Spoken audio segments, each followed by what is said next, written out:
جی خصال اربع، چار چیزیں ہیں یا چار طریقے سے والدین کے ساتھ حسن سلوک ان کی موت کے بعد، دنیا سے ان کے جانے کے بعد کیا جا سکتا ہے۔ الدعاء لہما، ان کے لیے دعا کرنا، والدین کے لیے۔ والاستغفار لہما، اور ان کے لیے دعائے مغفرت کرنا۔ دعائے مغفرت اگرچہ دعا میں یہ شامل ہے، لیکن چونکہ دعائے مغفرت کی ایک اہمیت ہے، اس لیے اللہ کے نبی علیہ السلام نے اس کا تذکرہ الگ سے کیا جو ہے۔ وَإِنْفَاذُ عَهْدِهِمَا، اور اگر ان کی کوئی جائز وصیت ہے تو ان کو نافذ کرنا، ان کو پورا کرنا۔ ماں باپ دنیا میں تھے، اولاد کو کچھ وصیت کی، مگر یہ ضروری ہے کہ وہ وصیت جائز ہو، اللہ اس کے رسول کے نافرمانی والی نہ ہو، ناجائز نہ ہو۔ تو اس وصیت کو نافذ کرنا، اس کو پورا کرنا، یہ اولاد کا حق بنتا ہے، اور ان کی موت کے بعد یہ ان کے ساتھ حسن سلوک میں سے ہے۔ وَإِكْرَامُ صَدِيقِهِمَا، اور ماں باپ کے دوستوں کی عزت کرنا ان کے جانے کے بعد۔ وَصِلَةُ الرَّحِمِ الَّتِي لَا رَحِمَ لَكَ إِلَّا مِنْ قِبَلِهِمَا، اور صلہ رحمی کرنا جو ہے ان اعزاء اور اقارب کے ساتھ جو والدین کی جانب سے ہوتے ہیں، یعنی والدین کے جو اعزاء و اقارب ہیں ان کے ساتھ بھی صلہ رحمی کرنا چاہیے، چاہے والدہ کی اعزاء و اقارب ہو یا والد کے اعزاء و اقارب ہو، ان کے ساتھ جو صلہ رحمی کرنا۔ یہ چار چیزیں ایسی ہیں کہ والدین کی دنیا سے جانے کے بعد ان چار طریقوں سے ان کے ساتھ صلہ رحمی کی جا سکتی ہے، ان کے ساتھ حسن سلوک کیا جا سکتا ہے۔ سند کے اعتبار سے یہ حدیث ضعیف ہے، اگرچہ سند کے اعتبار سے حدیث ضعیف ہے، مگر ضعیف روایت سے، یعنی ضعیف روایت بیان کرنا، اس پر عمل کرنا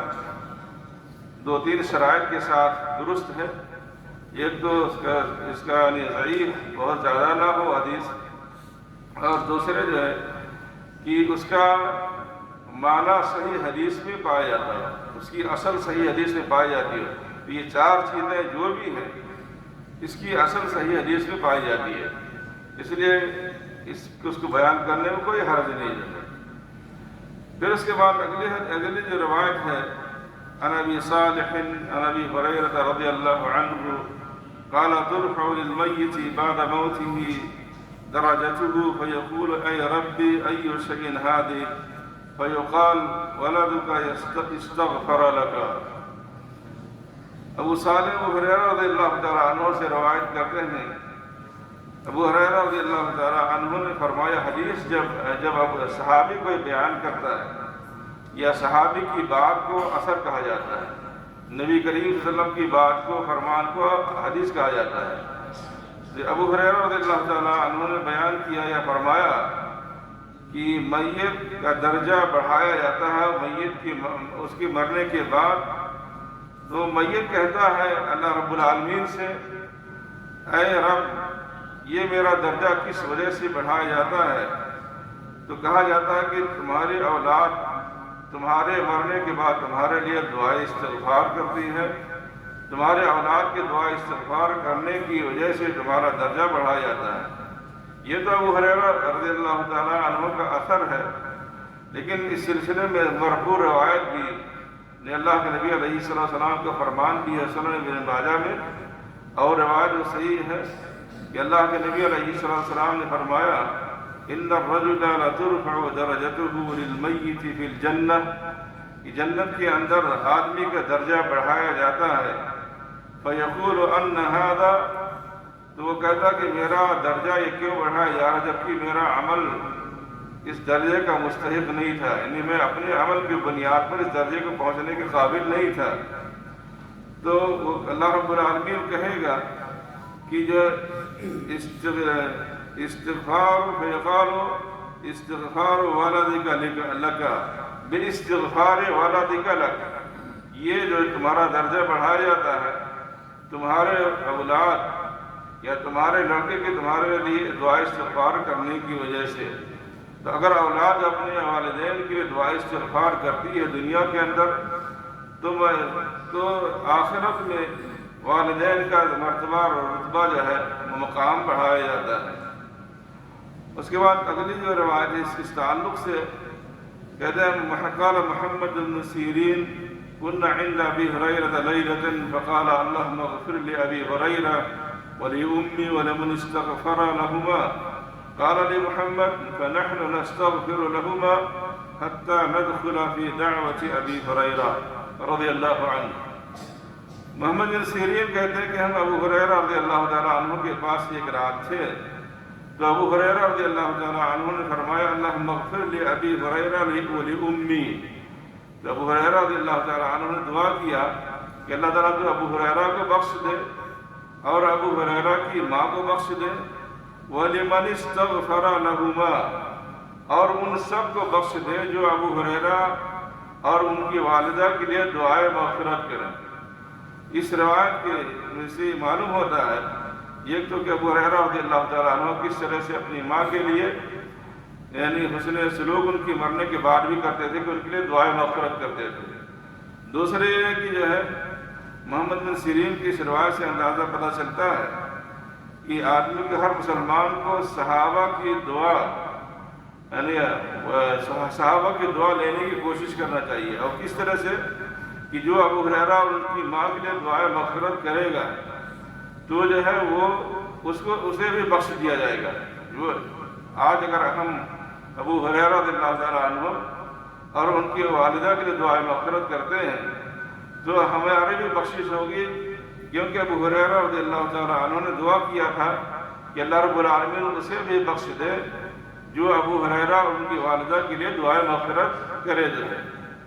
اس کے بعد اگلی روایت ہے، کہتے ہیں کہ ان ابی ہریرہ رضی اللہ عنہ ان رسول اللہ صلی اللہ علیہ وسلم قال اذا مات العبد انقطع عنه عمله الا من ثلاث صدقة جارية او علم ينتفع به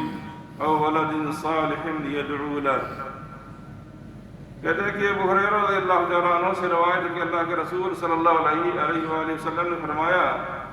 کہ جب آدمی کی وفات ہوتی ہے یا آدمی جب مر جاتا ہے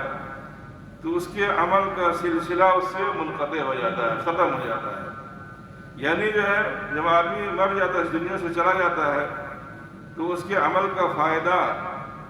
اور اس کے ثواب کا پانا اس کے لیے ختم ہو جاتا ہے۔ یعنی آدمی دنیا سے چلا گیا، عمل نیا نہیں کر سکتا، جب نیا عمل نہیں کر سکتا جو ہے تو اسے نئے سرے سے پھر اس کسی عمل کا ثواب ہی نہیں ملے گا، کیونکہ وہ نماز نہیں پڑھ سکتا، روزہ نہیں رکھ سکتا، صدقہ خیرات نہیں کر سکتا جو ہے، تو اسے نماز کا ثواب ظاہر نہیں ملے گا کیونکہ وہ نماز نہیں پڑھ سکتا۔ لیکن تین عمل ایسے ہیں کہ اس نے دنیا میں عمل کیا اور دنیا میں عمل کر کے چلا گیا اس دنیا سے، لیکن اس عمل کی وجہ سے اسے دنیا سے جانے کے بعد بھی اسے اس کا اجر مل رہا ہے۔ وہ تین عمل آپ نے فرمایا، صدقۃ جاریہ، صدقہ جاریہ، آپ نے مسجد بنوا دی یا شاہراہ بنوا دی یا کہیں پانی یا سبیل لگا دیا پانی کی جو ہے، لوگ اس سے فائدہ اٹھا رہے، پانی پی رہے ہیں، یا کوئی بھی ایسا کام کر دیا کہ آپ کے مرنے کے بعد لوگ اس سے فائدہ اٹھا رہے ہیں اور تو اس کا اجر آپ کو مل رہا ہے۔ کوئی درخت لگا دیا اور اسے جو ہے انسان،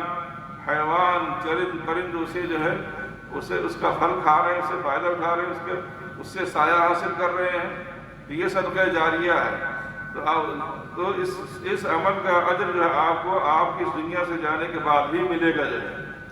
اسی طرح سے او علم ينتفع به، علمی کارنامہ، آپ نے کوئی کتاب لکھ دی، لوگ اس کو پڑھ رہے ہیں، اور وہی جو ہے کوئی کسی کو پڑھا دیا تو وہ آپ کا علم آگے بڑھا رہا ہے، جس کو آپ نے پڑھایا آپ کا علم اس کو آپ آگے لوگوں کو تک پہنچا رہا ہے تو آپ کو اس کا اجر مل رہا ہے۔ او ولد صالح يدعو له، یا نیک اولاد کی جو آپ کے لیے دعا کرے۔ یہاں اللہ کے نبی علیہ السلام نے نیک اولاد کہ وہ لگائی ہے، قید لگائی ہے کہ نیک اولاد کی قید لگانا اس سے پتہ چلتا ہے اگر اولاد نیک نہیں ہے تو آدمی مرنے کے بعد اسے کیا فائدہ اٹھائے گا؟ جب اولاد اس کی نیکی نہیں ہے، نماز نہیں پڑھے گی، خود دوسرا کام اچھا نہیں کرے گی، تو وہ اپنے لیے جب نہیں کرے گی اولاد تو اپنے ماں باپ کے لیے کیا دعا کرے گی؟ اس لیے جب اولاد نیک رہے گی تو جو ہے اپنے ماں باپ کے لیے دعا کرے گی۔ اور اولاد نیک ہونے کے لیے ماں باپ کو چاہیے دنیا میں اپنی زندگی میں اولاد کی تربیت اچھی کریں، آدمی اپنی بیوی کا انتخاب اچھا کرے، اور لڑکی جو ہے اپنے شوہر کا انتخاب اچھا کرے۔ جب میاں بیوی خود ٹھیک ہوں گے تو اولاد کی تربیت اچھی کریں گے، اور جب اولاد کی تربیت اچھی کریں گے تو اس کا فائدہ وہ حاصل کریں گے دنیا سے جانے کے بعد، اپنی موت کے بعد اس کا فائدہ حاصل کریں گے۔ ایک تو یہ ہے کہ اللہ کے نبی او ولد صالح یدعو لہ، دعا کی بھی اللہ رب العالمین نے اللہ کے نبی علیہ السلام نے قید لگائی کہ نیک اولاد اس کے لیے دعا کرے، یعنی اس کے آدمی کے مرنے کے بعد۔ ایک بات، اگر نیک اولاد دعا بھی نہ کرے تب بھی جو ہے نیک اولاد اگر ہے آپ کی اور جو ہے وہ نماز پڑھ رہی ہے، روزہ رکھ رہی ہے، صدقہ خیرات کر رہی ہے، جو بھی اچھا کام نیک اولاد کر رہی ہے، آپ کی اس دنیا سے جانے کے بعد وہ دعا کرے یا نہ کرے، ہر نیک عمل کا اجر آپ کے اولاد کا آپ کو ملے گا۔ لیکن اگر دعا کرے گی جو ہے تو اور اچھی بات ہے۔ اور دعا کی قید اس لیے اللہ کے نبی علیہ السلام نے لگائی ترغیب دینے کے لیے، اولاد کو ترغیب رغبت دلانے کے لیے کہ اولاد کو جو اپنے ماں باپ کے لیے اس دنیا سے جانے کے بعد دعا کرنی چاہیے۔ اور دعا سب سے بڑا فائدہ کہ ایک اولاد اپنے ماں باپ کو اگر فائدہ پہنچانا چاہتی ہے دنیا سے جانے کے بعد تو سب سے اچھا کام کہ ان کے لیے دعا کرے، سب سے اچھا کام، اس کے بعد دوسرے اور اچھے کام ہو جائے، لیکن سب سے اچھا کام ان کے لیے دعا کرے جو ہے۔ اور اس حدیث کے اندر جو فرمایا کہ جو ہے کہ صدقہ جاریہ میں جو ہے ہر وہ کام جس کا اثر آدمی نے کیا، جس کا اثر باقی ہے اس کی دنیا سے جانے کے بعد، تو اور لوگ اس سے فائدہ اٹھا رہے ہیں، تو یہ ہر کام جو ہے یہ صدقہ جاریہ میں آتا ہے، اس طرح کا کام۔ جیسا کہ اللہ کے نبی صلی اللہ علیہ وسلم نے فرمایا جس نے اسلام میں کوئی سنت، کوئی طریقہ، اچھا طریقہ، جس نے اسلام میں کوئی اچھا طریقہ جاری کیا اور لوگ اس کے مرنے کے بعد اس پر عمل کر رہے ہیں، تو جو ہے اسے جو ہے اس طریقہ جاری کرنے کا بھی اجر ملے گا، اور اس پر جو لوگ عمل کر رہے ہیں اس کی دنیا سے جانے کے بعد تو جتنے بھی لوگ اس پر عمل کر رہے ہیں ہر سب کا اجر اس کے مل رہا ہے، بغیر اس کے کہ جو ہے عمل کرنے والوں کو اجر میں سے کوئی کمی نہیں کی جائے گی جو ہے۔ اور اسی طرح سے جو ہے اس حدیث کے اندر جو اللہ کے نبی علیہ السلام نے 3 چیزوں کا ذکر کیا ہے، صدقہ جاریہ اور اسی طرح سے نیک اولاد اور علمی کارنامہ، کہ آدمی کے مرنے کے بعد ان تینوں کا اجر اسے ملتا ہے۔ کہتے ہیں کہ جو ہے اس کے علاوہ اور بھی، چونکہ یہ عبادات میں سے ہے، اس کے علاوہ اور بھی کچھ چیزیں آتی ہیں جس کا حدیث میں ذکر ہے کہ انسان کے مرنے کے بعد جو ہے اس کے اولاد اگر اس کے لیے کچھ کرے گی تو اس کا فائدہ اسے ملے گا جو ہے۔ جیسے حج اور عمرہ ہے، حج اور عمرے کے بارے میں حدیث میں آتا ہے کہ اگر اولاد نے اگر خود حج اور عمرہ کیا ہے اور خود حج اور عمرہ کرنے کے بعد اپنے ماں باپ کے لیے حج اور عمرہ کرتے تو اس کا اجر اسے ملے گا۔ اور اسی طرح صدقے کے بارے میں آگے جو حدیث آتی ہے کہ عبداللہ بن عباس رضی اللہ تعالی عنہما سے ان رجلا قال یا رسول اللہ ان امی توفیت ولم تؤسی افینفعها ان نتصدق عنها قال نعم۔ عبداللہ بن عباس رضی اللہ تعالی عنہما سے روایت ہے کہ ایک شخص نے کہا یا رسول اللہ میری ماں وفات پا گئی ہے اور انہوں نے کچھ وصیت نہیں کی ہے، کسی چیز کی وصیت نہیں کی ہے کہ اپنے مرنے کے بعد میرے یہ کام کرتے رہا، یہ کام کرتے رہے، میری طرف سے کچھ وصیت نہیں کی، کیا میں اگر ان کی طرف سے صدقہ کروں تو ان کو فائدہ پہنچے گا؟ تو اللہ کے نبی علیہ السلام نے فرمایا جی ہاں، صدقہ یہ فائدہ پہنچے گا۔ اس لیے اولاد کو چاہیے کہ والدین کی دنیا سے جانے کے بعد والدین کی طرف سے صدقہ خیرات مختلف شکل میں، کوئی ایک شکل نہیں ہے اس کی جو ہے، مختلف شکل میں کسی کو کپڑا پہنا دیں، کسی کو کھانا کھلا دیں، کسی کی شادی میں مدد کر دیں، کسی کوئی بیمار ہے علاج کے لیے جو ہے وہ اس کے پاس خرچہ نہیں ہے، اس کے علاج میں مدد کر دیں، کوئی طالب علم ہے پڑھنے کے لیے اس کے پاس پیسے نہیں ہے، اس طالب علم کی مدد کرتے جو ہے، تو جس شکل میں بھی جیسی جس کو ضرورت ہو، اگر اللہ رب العالمین نے آپ کو ساتھ دی ہے تو اپنے والدین کی طرف سے آپ کسی کی مدد کریں گے، صدقہ خیرات کریں گے تو وہ اس کا اجر جو ہے آپ کی اولاد، آپ کے والدین کو ان کی دنیا سے جانے کے بعد انہیں ملے گا جو ہے۔ پھر کہتے ہیں کہ اگلا جو باب بر من کان یصلہ ابوہ، یہ باب ہے نیکی کرنے کا یا حسن سلوک کرنے کا جو جس کے ساتھ اس کا والد جو ہے حسن سلوک کرتا تھا، صلہ رحمی کرتا تھا، یعنی آپ کے والد دنیا میں جس کے ساتھ صلہ رحمی کرتے تھے، کسی کے ساتھ اچھا کہنے اچھا برتاؤ کرتے تھے آپ کے والد دنیا سے چلے گئے تو آپ جس کے ساتھ آپ کے والد اچھا برتاؤ کرتے تھے آپ اس کے ساتھ اچھا برتاؤ کریں گے تو آپ کو اس کا اجر یا آپ کے والد کو اس کا اجر ملے گا، آپ کو اس شخص کے ساتھ اچھا برتاؤ کرنے کی وجہ سے۔ جیسا کہ حدیث ہے صحیح مسلم کی،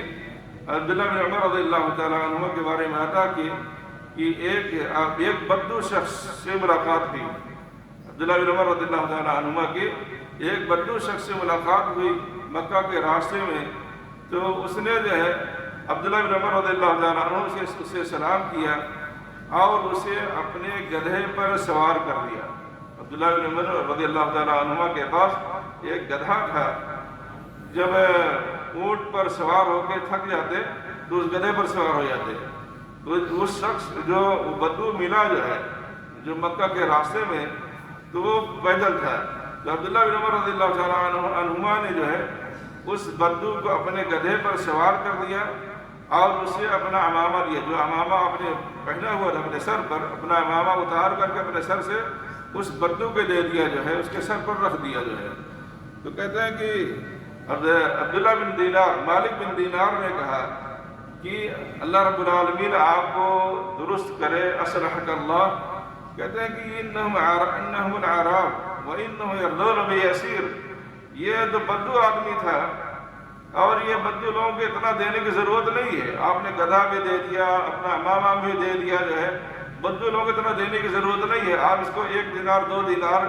1 درہم 2 درہم دے دیتے، یہ اس پر بھی یہ بدو خوش ہو جاتے جو ہے، اتنا دینے کی ضرورت نہیں ہے۔ تو عبداللہ بن عمر رضی اللہ تعالیٰ عنہ نے فرمایا ان ابا ھذا کان عدا لعمر بن خطاب رضی اللہ تعالیٰ عنہ، اس بدو کے والد، جس بدو کو میں نے اپنا گدھا دیا، اپنا امامہ دیا، اس بدو کے والد عمر بن خطاب رضی اللہ تعالیٰ عنہ کے ساتھ حسن سلوک کرتے تھے، اچھا برتاؤ کرتے تھے، تو میں اس لیے جو ہے اس بدو کے ساتھ حسن سلوک میں نے کیا، اچھا برتاؤ کیا تاکہ جو ہے اس کا اجر میرے والد عمر بن خطاب رضی اللہ تعالیٰ عنہ کو ملے، کیونکہ جو ہے میں نے نبی کریم صلی اللہ علیہ وسلم کو فرماتے ہوئے سنا ہے ان ابر البر صلۃ الولد اہل ود ابیہ،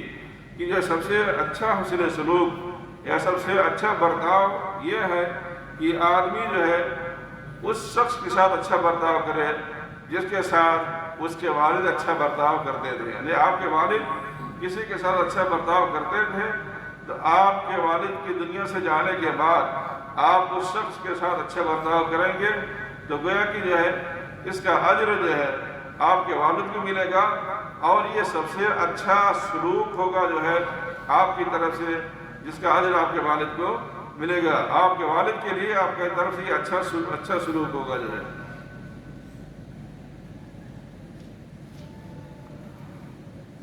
پھر کہتے ہیں باب ہے الود یتوارث،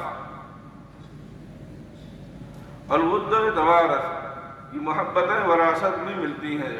محبت جو ہے ایک دوسرے کو وراثت میں ملتی ہے۔ عن ابی بکر بن حزم عن رجل من اصحاب النبی صلی اللہ علیہ وسلم قال کفیتک ان رسول اللہ صلی اللہ علیہ وسلم قال ان الود یتوارث۔ کہتے ہیں کہ ابو بکر بن حزم سے روایت ہے کہ انہوں نے روایت کیا نبی کریم صلی اللہ علیہ وسلم کے ایک صحابی سے، اور انہوں نے کہا کہ میں تو میں تم سے بیان کر رہا ہوں، یہ تمہارے لیے کافی ہے کہ ایک دوسرے سے محبت کرو، اور یہ محبتیں ایک دوسرے سے یہ وراثت میں ملتی ہیں۔ کہتے باب لا يسمى الرجل اباه ولا يجلس قبله ولا يمشي امامه، یہ باب ہے آدمی اپنے والد کا نام نہ رکھے، آدمی اپنے والد کا نام نہ رکھے، اپنا نام، ولا يجلس قبله،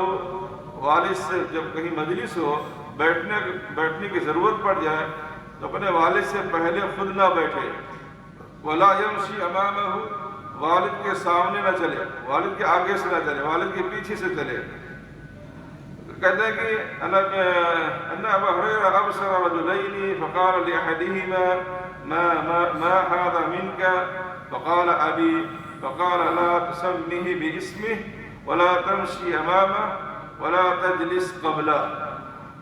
ابو ہریرہ رضی اللہ تعالی عنہ نے دو شخص کو دیکھا، دو آدمیوں کو دیکھا، دو آدمی جا رہے تھے، فقال لاحدهما، ان میں سے ایک سے کہا ما هذا منك، یہ آدمی جو تمہارے ساتھ ہے یہ تمہارا کیا لگتا ہے؟ فقال ابی، اس شخص نے کہا یہ میرے والد ہیں۔ فقال لا تسمه باسمه، کہ اس کا نام اپنا نام اس کا نام تو اپنا نام نہیں رکھنا، یہ کوئی ضروری نہیں ہے، واجب نہیں ہے، لیکن احترام کا تقاضا یہ ہے کہ جو ہے آدمی اپنے والد کا نام خود اپنا نام نہ رکھے، تاکہ جو ہے بلانے ولانے میں جو احترام باقی رہے۔ ولا تمشی امامہ، اور اپنے والد کے آگے سے نہ چلو، اپنے والد کے آگے سے نہ چلو، لیکن اگر والد آپ کے کمزور ہیں، دکھائی کم پڑتا ہے، مدد کی ضرورت ہے آگے چلنے کے لیے، تب تو آگے آپ چل سکتے ہیں، مگر عام حالات میں کوئی انہیں مدد کی ضرورت نہیں اور کوئی پریشانی ان کو نہیں، تو ادب کا احترام یہ ہے، ادب کا تقاضا یہ ہے، احترام کا تقاضا یہ ہے کہ آپ اپنے والد کے ساتھ ساتھ چلیں یا پیچھے چلیں، جو ہے اپنے والد کے آگے نہ چلیں۔ ولا تجلس قبلہ، اور جب بیٹھنا ہو تو پہلے اپنے والد کو بیٹھائیں کہ آپ تشریف رکھیں، اس کے بعد خود بیٹھیں، یہ ادب کا تقاضا ہے والد کے ساتھ۔ اس کے بعد ہے باب وجوب صلۃ الرحم، یہ باب ہے کہ صلہ رحمی کے وجوب کا باب ہے۔ کہتے ہیں کہ قال حدثنا قريب بن منفعة قال جدي يا رسول الله من أبر؟ قال أمك وأباك وأختك وأخاك ومولاك الذي يلي ذاك حق واجب ورحم موصولا۔ کہتے ہیں کہ غلام بن منفع کہتے ہیں میرے دادا نے کہا یا رسول اللہ کس کے ساتھ میں حسن سلوک کروں، میرے حسن سلوک کا کون زیادہ مستحق ہے؟ تو آپ نے فرمایا تمہاری ماں، پھر تمہارے والد، پھر تمہاری بہن، یعنی پہلے والدین، پھر اس کے بعد بہن، اور پھر تمہارا بھائی، اور پھر اس کے بعد تمہارے وہ رشتہ دار جو اور قریبی ہیں، جس طرح سے قریبی ہے اس طرح سے اپنے ان رشتہ داروں کے ساتھ حسن سلوک کرو۔ یہ اللہ رب العالمین کی طرف سے تمہارے اوپر واجبی حق ہے، اور یہ ایسے رشتے ہیں جن کے ساتھ صلہ رحمی کرنا ضروری ہے اور کرنا چاہیے جو ہے۔ اب اس سلسلے میں کچھ اور بھی روایت ہے، انشاءاللہ اگلے درس میں اگلے ہفتے میں اس کا ذکر کیا جائے گا۔ اللہ رب العالمین سے دعا ہے کہ اللہ رب العالمین ہمیں ہر نیک عمل کی توفیق عطا فرمائے، اور رشتہ داروں کے ساتھ، والدین کے ساتھ، اعزاء و اقارب کے ساتھ حسن سلوک کی توفیق عطا فرمائے۔ وصلی اللہ تعالی علی نبینا محمد وعلی آلہ وصحبہ اجمعین۔ اگر کسی کو کوئی سوال کرنا تو کر سکتا ہے۔